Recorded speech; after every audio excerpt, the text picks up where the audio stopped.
Selamat malam para pendengar setia di seluruh Indonesia di Dongeng Aki Rukman. Selamat mendengarkan dan tetap merdeka. Assalamualaikum warahmatullahi wabarakatuh. Bismillahirrahmanirrahim.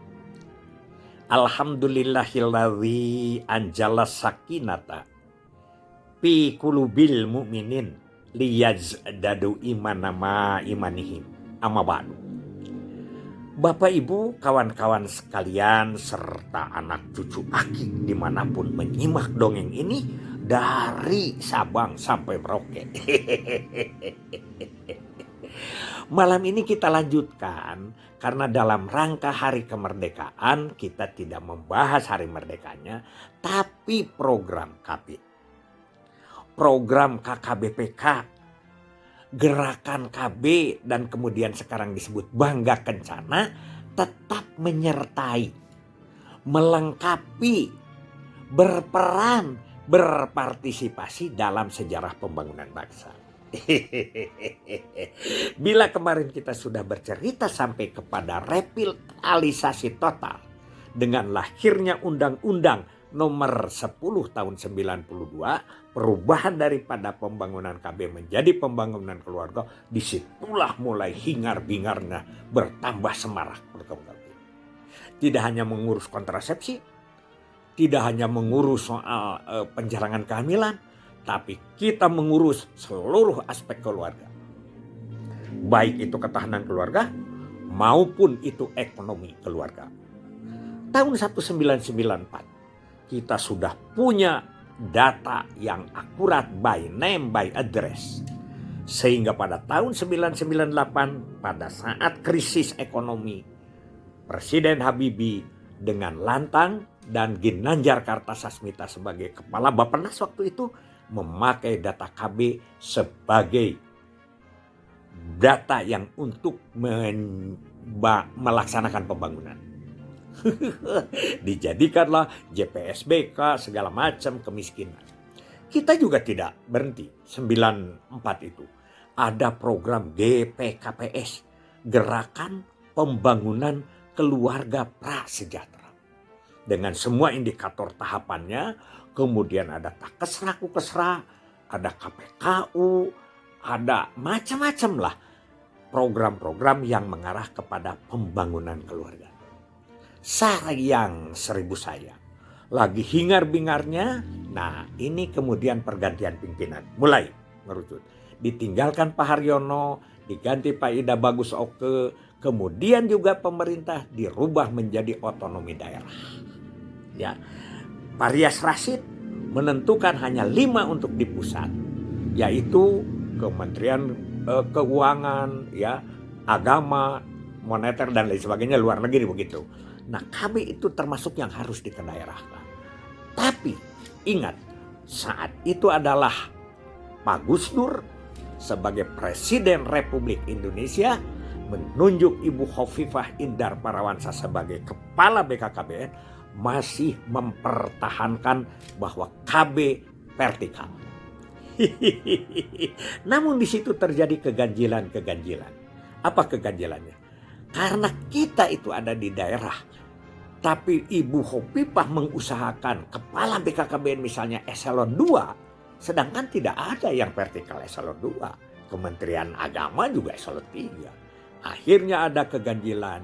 Kita disebut SK-nya di eselon 2, tapi kita tidak mendapat tunjangan eselon 2. Karena KPKN tidak ada dasar untuk membayar kita. Itu uniknya. Namun walaupun tidak dibayar tunjangan jabatan, kepala BKKBN kabupaten kota waktu itu bisa bablas ke golongan 4C. Itu unik-uniknya.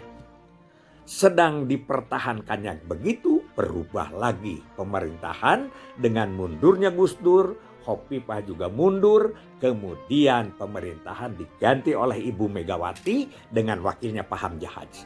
Ini mulai apa? Karena mungkin ada sesuatu yang memang harus sudah masuk ke DP2. Cuman kita kan dipertahankan nih 2002 tuh masih. Nah, Pak Hamzah sudah mulai gembar-gembor bahwa tidak setuju terhadap BKKBN. Namun demikian, tetap Presiden minta Ibu Yaumil Akhir yang menggantikan pada saat itu Ibu Hovipah, diganti Ibu Yaumil Akhir supaya tetap kembali ke otonomi daerah. Yang parah di situ adalah orang lain sudah settle di bawah. Karena 2002 dia sudah masuk. Kita pendatang baru, kemana ini memasukkannya? Ini yang menjadi masalah besar. Sehingga kita menjadi pelengkap penderita dari segi organisasi. Ada yang disebut apalah Disnaker Transos Tungtungna KB.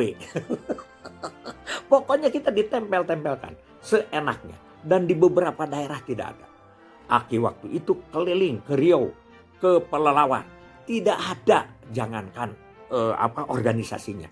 Satu orang staf bekas PLKB dengan tidak ada anggaran. Itu nempel di kepala bagian apa itu namanya begitu. Itu mulai 2004 sampai dengan 2007 ini adalah masa mengambang. Syukur alhamdulillah 2007 ada peraturan pemerintah, lupa aki nomornya. Yang pertama tentang pembagian kewenangan antara pusat dan daerah, mulai di situ ada kejelasan. Berapa KB yang menjadi kewenangan kabupaten kota? Kalau tidak salah 89 atau 88. Provinsi 15 dan 25 ada di pusat, kurang lebih begitu. Kemudian ada rumpun untuk SKPD-nya. Yaitu kita masuk kepada rumpun pemberdayaan perempuan. Itu masih mending. Itu 2000 berapa? 2007. Kita jalan, setelah kita mengambang dari 24 ke 2007, alhamdulillah keluar lagi Undang-Undang nomor 52 tahun 2009. Itu sebagai penyempurnaan katanya dari Undang-Undang nomor 10 tahun 92. Menurut mereka itu penyempurnaan, tapi menurut kita itu adalah kemunduran beberapa poin. Yang pertama, pengertian KB di situ kembali kepada pengaturan kelahiran. Dia tidak menjadi gerakan community.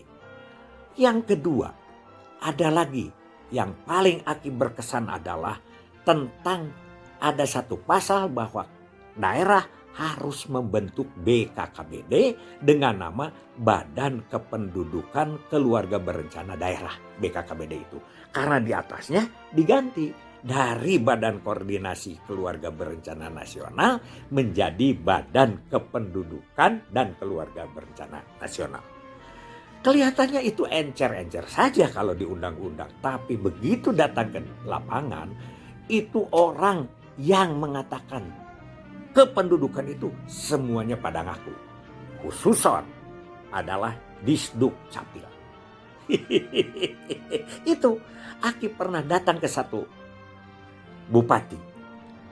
Dibicarakanlah tentang Undang-Undang 52 2009 ini dengan catatan aki ingin di kabupaten itu membentuk BKKBD.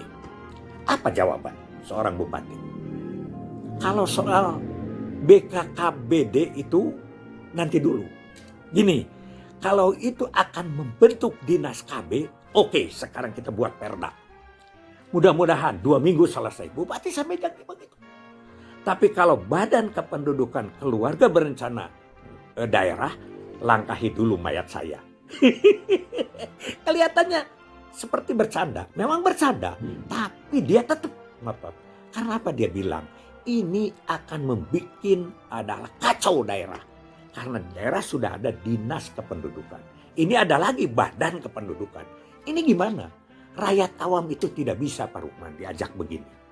Akhirnya ya alhamdulillah masukan kemana kita menjadi dinas pengendalian penduduk. Undang-undangnya sampai sekarang kan belum dirubah. Hanya kita masuknya kepada dinas pengendalian penduduk.